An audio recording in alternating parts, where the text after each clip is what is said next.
ओम नमः शिवाय। जय महाकाल। दोस्तों, इस बार रक्षाबंधन कब मनाएं? 30 अगस्त को या 31 अगस्त को? रक्षाबंधन पर भद्रा का समय कब से कब तक रहेगा? भद्रा होने के कारण राखी कब बांधनी शुभ रहेगी? भाई की कलाई पर राखी बांधते समय किन किन बातों का ध्यान रखना चाहिए? कैसी राखी भूल कर भी अपने भाई की कलाई पर ना बांधे? दोस्तों, रक्षाबंधन श्रावण शुक्ल की पूर्णिमा को मनाया जाता है और इस बार पूर्णिमा 30 अगस्त को प्रातः 10:59 से शुरू हो रही है और इसका समापन 31 अगस्त को प्रातः 7:05 पर होगा। लेकिन लोगों के मन में असमंजस की स्थिति यह है कि भद्रा भी शुरू हो जाएगी पूर्णिमा के साथ साथ। जिस समय से पूर्णिमा लगेगी उस समय से भद्रा शुरू होगी, तो भद्रा में राखी नहीं बांधी जाती। भद्रा 30 अगस्त को सुबह 10:58 से शुरू होगी और रात को 9:01 पर समाप्त होगी। पूर्णिमा 30 अगस्त को सुबह 10:58 से शुरू होगी और 31 अगस्त को 7:05 पर समाप्त होगी। तो ऐसे में 30 अगस्त को रात को 9 बजे के बाद में और 31 अगस्त को सुबह 7 बजे से पहले पहले आप अपने भाई की कलाई पर राखी बांध सकते हैं। ये समय राखी बांधने का सबसे शुभ समय रहेगा।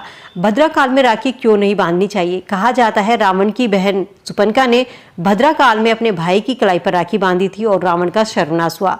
इसके अलावा भद्रा शनि की बहन है। कोई भी शुभ मांगलिक कार्य इस समय पर नहीं किया जाता क्योंकि इनकी क्रूरता के कारण, चाहे आप विवाह का कोई शुभ कार्य हो, किसी मकान को बनाने का कार्य हो, राखी का कार्य हो, होली का कार्य हो, कैसा भी कोई शुभ मांगलिक कार्य भद्रा के समय पर नहीं किया जाता। 30 अगस्त को सुबह 10:30 बजे से लेकर रात को 9 बजे तक भद्रा पृथ्वी पर वास करेगी, तो भद्रा के नियम तो लागू होंगे।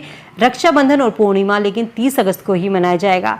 शास्त्रों में यह भी कहा गया है कि यदि विशेष स्थिति हो, बहुत आवश्यक होने पर आप भद्रा यदि पुछ में है, पुछ काल में राखी बांध सकते हैं। तो भद्रा शाम के समय 5:30 से 6:30 बजे के बीच में भी आप 30 अगस्त को राखी बांध सकते हैं क्योंकि उस दिन भद्रा पुछ में रहेगी, तो ये समय भी राखी बांधने के लिए शुभ रहेगा। चलिए अब जानते हैं अपने भाई की कलाई पर हमें कैसी राखी नहीं बांधनी चाहिए। दोस्तों, कोई भी धार्मिक चिन्ह जिसमें ओम, स्वास्तिक, गणेश बने हो, श्री कृष्ण बने हो या इनके नाम के चिन्ह वाली राखी अपने भाई की कलाई पर नहीं बांधनी चाहिए क्योंकि कभी कभी ऐसा होता है राखी टूट जाती है या कहीं पर गिर जाती है और गंदगी में गिरने के कारण, भगवान की फोटो अगर गंदगी में गिरती है तो ऐसे में जाने अनजाने ही सही हम पाप के भागीदार बनते हैं।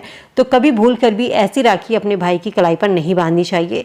अशुभ चिन्ह वाली राखी भी भाई की कलाई पर ना बांधे। कभी कभी चक्र वाली, आधे डिजाइन वाली राखी आती है तो ये राखियां अशुभ होती है। बहुत से बच्चे जो होते हैं वो टॉयज़ की राखी बांधते हैं, अपने हाथों पर कार्टून की राखी बांधते हैं जो कि गलत चीज़ को दर्शाते हैं। तो ये ऐसी राखी अपने भाई की कलाई पर ना बांधें।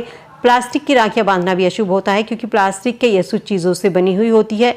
रक्षाबंधन के दिन ध्यान रखें कि भाई की कलाई पर कोई टूटी फूटी या खंडित राखी ना बांधे क्योंकि ऐसी राखी बांधना अशुभ माना जाता है। ऐसी राखियों से अशुभ फल की प्राप्ति होती है।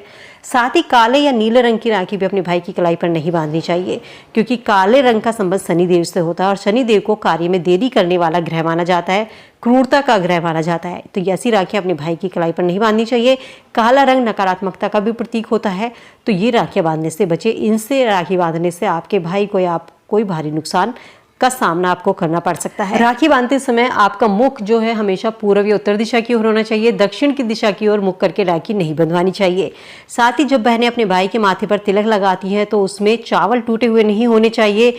हिंदू धर्म में चावल का अर्थ होता है जिसका कोई नुकसान ना हो, तो भाई को तिलक लगाते समय इस चीज़ का ध्यान रखें कि टूटे हुए चावल का यूज ना करें। भद्रा और राहु काल का जरूर ध्यान रखें। पंचांग के अनुसार भद्रा और राहु काल के दौरान भाई की कलाई पर राखी नहीं बांधनी चाहिए। ये दोनों ही समय अशुभ होते हैं, तो इन दोनों समय में कोई भी किया गया कार्य अशुभ माना जाता है। तो राखी बांधते समय इस समय का जरूर से ध्यान रखें। तो दोस्तों, भद्रा लगने के कारण रक्षाबंधन का त्योहार रात को 30 अगस्त को रात को 9:01 से लेकर 31 अगस्त की सुबह 7:05 से पहले पहले आप अपने भाई की कलाई पर राखी बांध सकते हैं। उम्मीद करती हूँ वीडियो में दी गई जानकारी आप सबके लिए यूजफुल होगी। वीडियो अगर पसंद आई और आपको लगा कि आपको कोई जानकारी मिली है, वीडियो को फ्रेंड फैमिली के साथ में ज्यादा से ज्यादा शेयर कीजिए। मिलती हूँ नई वीडियो में नई जानकारी के साथ। भगवान शिव के भक्त है तो कमेंट सेक्शन में हर हर महादेव लिखते चलिए। ओम नमः शिवाय। जय महाकाल।